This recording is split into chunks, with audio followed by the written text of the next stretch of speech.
Quem disse que o eletromagnetismo não é divertido? Resolvendo o problema do divergente igual a zero em distribuições de cargas elétricas. Como é que isso é possível? Em um exercício peculiar sobre divergência e teorema da divergência. Olá, meu nome é Manuel Gibson, bem-vindo à parte 11 da série Divergente e o Teorema da Divergência. Uma introdução. Estamos particularmente interessados na aplicação do divergente, do teorema da divergente, no eletromagnetismo. Para isso, veremos os seguintes assuntos neste vídeo: perguntas capciosas, intrigantes e as respostas corretas, um exercício peculiar sobre o teorema da divergência e faremos algumas considerações sobre os assuntos apresentados. Vamos começar então por perguntas capciosas e intrigantes e as respostas corretas. Vejamos 3 distribuições básicas de cargas elétricas. Primeiro, vamos trabalhar com a carga elétrica pontual. Carga de teste é positiva. Observe o fluxo elétrico em redor dessa carga, como se fosse uma esfera. Em seguida, temos uma distribuição linear de cargas. As cargas estão dispostas numa linha filamentar infinita. E terceiro, veremos uma distribuição superficial de cargas. Vamos agora falar sobre densidade de fluxo elétrico. Para o caso da carga pontual, nós temos que a densidade de fluxo elétrico é dada por Q, o valor da carga, sobre 4πr2 e um vetor radial. Observe que é inversamente proporcional ao quadrado da distância. Dobrou a distância,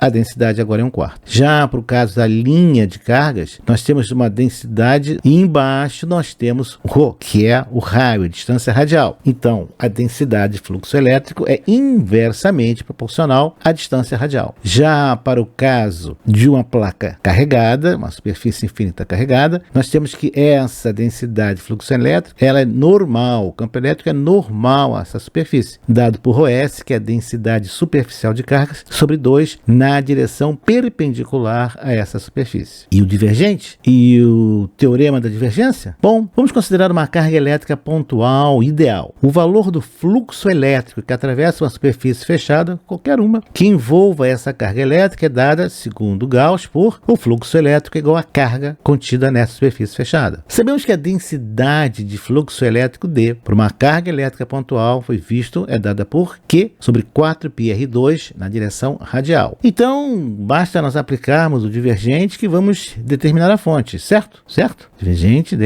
vai ser um valor, não é isso? Bom, vamos ver. Nós vamos trabalhar com coordenadas esféricas. Por quê? Porque nós temos uma carga pontual no centro de uma esfera. Observe que nós temos nas coordenadas esféricas os símbolos R ou ρ indicam a distância radial à origem. Temos também φ, que é a parte do azimuth, o ângulo de azimuth, e θ, elevação. Estamos, portanto, operando com coordenadas esféricas. É uma carga elétrica pontual. Os vetores do campo elétrico estendem-se em todas as direções. O divergente, em coordenadas esféricas, ele é dado por essa equação mostrada. Vamos ver com mais detalhes. Esse é o termo da variação da componente radial dr. Afastamento radial, r. Reparou nos dois termos r ao quadrado? Drrom de r, variação com r. No nosso segundo termo, nós temos o termo da variação da componente o ângulo de elevação dθ, componente θ, com o ângulo de elevação θ. Reparou nos dois termos seno de θ? Finalmente, nós temos o termo da variação da componente do ângulo de azimuth dφ, com o ângulo de azimuth φ. Reparou no termo r seno de θ?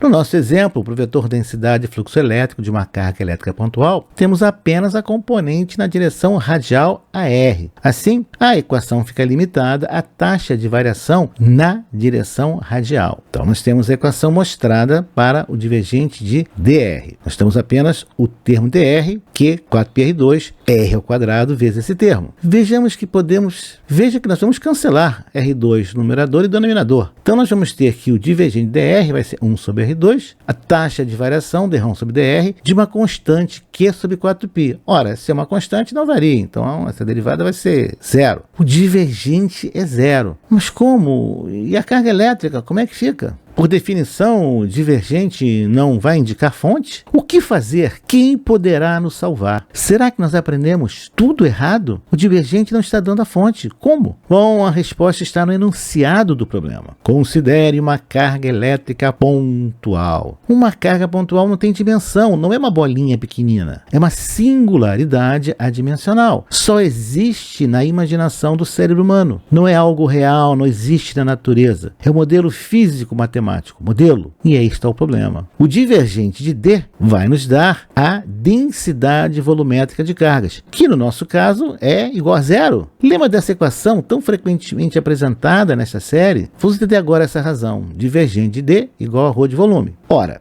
se o divergente é igual a zero, tem-se que a densidade volumétrica de cargas elétricas é igual a zero em todos os pontos, exceto na origem, na singularidade, onde esse valor é infinito. Lembra que 4πr ao quadrado, faça r igual a zero e temos infinito. Esse é o preço que pagamos em fazer tal simplificação. Uma carga elétrica pontual, uma singularidade. A carga só existe em uma singularidade pontual, a carga pontual. Mas fica muito fácil determinar a força e o campo elétricos e a densidade de fluxo elétrico teóricos. Não, a teoria não está errada. Cuidado com a simplificação, a aplicação e as condições de fronteira. Vejamos agora um exemplo utilizando coordenadas cilíndricas. Ρ é distância radial, Z é altura, φ, nosso azimuth. O divergente em coordenadas cilíndricas está mostrado. Esse é o termo da variação com a distância radial, dρ de ρ, dρ de ρ, de ρ. Em seguida, nós temos o termo da variação com o azimuth, dφ, dρ de φ, de dφ. E, finalmente, o termo da variação com a altura, dρ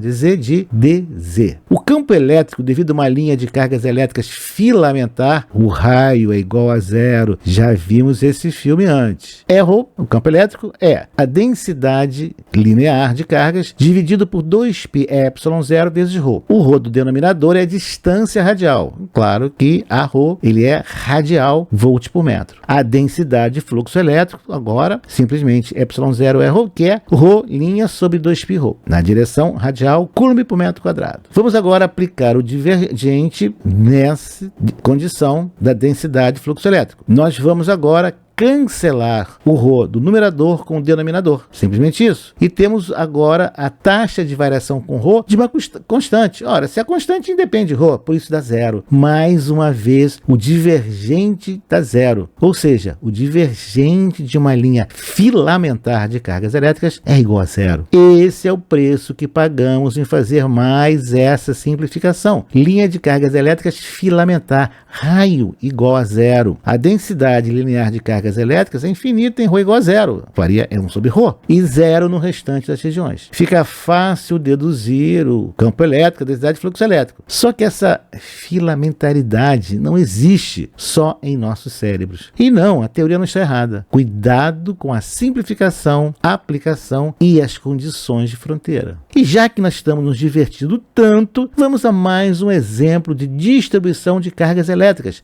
A distribuição superficial de cargas elétricas, aquela que você utilizou para deduzir a equação da capacitância, do capacitor de placas paralelas, lembra? Aquela equação famosa. Vamos supor, portanto, um plano infinito carregado com uma distribuição superficial de cargas elétricas igual a ρs coulomb por metro quadrado. Vamos também considerar a espessura desse plano igual a zero, desconsiderando, portanto, o efeito das bordas. Sou só eu ou você também está percebendo que essas simplificações são meio perigosas? Quais os valores do campo elétrico e da densidade de fluxo elétrico? Vamos ver. Essa seria uma imagem mais perto da realidade. Então nós temos campo elétrico perpendicular à placa, para cima e para baixo, e também nos lados, nas bordas, e uma distribuição superficial de cargas. O modelo que nós vamos utilizar é bem mais simplificado. O campo elétrico está apenas perpendicular à superfície, para cima e para baixo. Entenda esse para cima e para baixo a um lado e para a direção oposta da superfície. Só isso. Pode ser esquerda, direita, frente, trás, cima e baixo. Casualmente, vamos trabalhar com coordenadas cartesianas, então botei mais e menos e, só para simplificar. Observe que a n é o vetor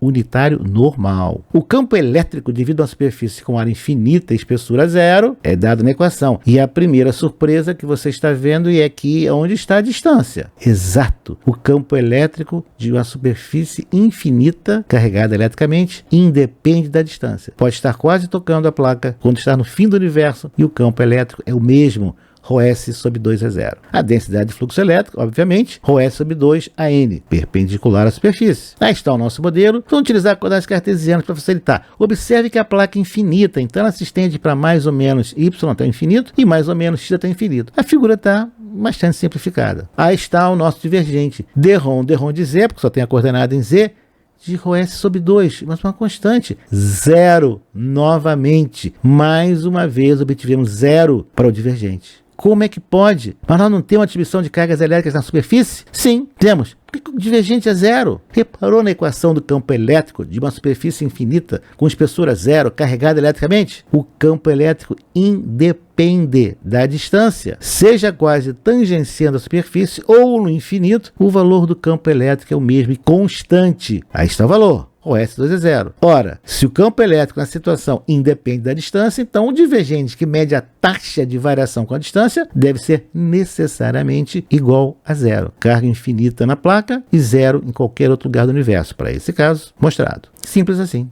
Vejamos agora um exercício peculiar sobre o teorema da divergência. Também volta e meia aparece em concursos. Comprove o teorema da divergência para o cubo unitário. Os lados dele são iguais à unidade de comprimento. Repare que o centro, a origem dos eixos coordenados, está bem no centro geométrico desse cubo. As arestas são paralelas aos eixos coordenados com o campo D igual a x.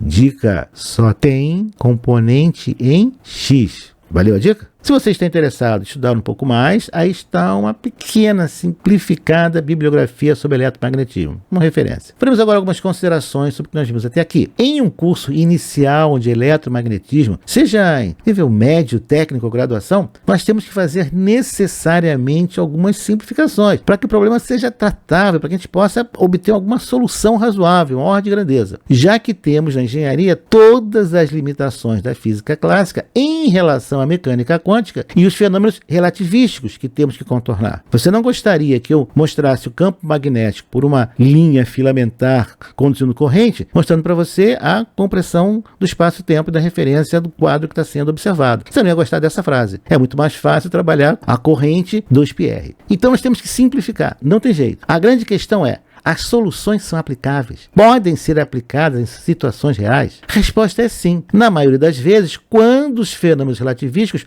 podem ser desprezáveis. Isso pode ocorrer em baixas velocidades e tamanho razoável dos objetos. Nós não estamos falando em velocidade da luz, nem de galáxias, nem dentro do átomo. Afinal, isso que é engenharia, a física simplificada e aplicável. E o que nós vamos ver no próximo vídeo? Ora, nós vamos resolver e comentar mais um exercício sobre o teorema da divergência. Na verdade, nós vamos finalizar o assunto, pelo menos por enquanto. Então, nos vemos até lá, até o próximo vídeo.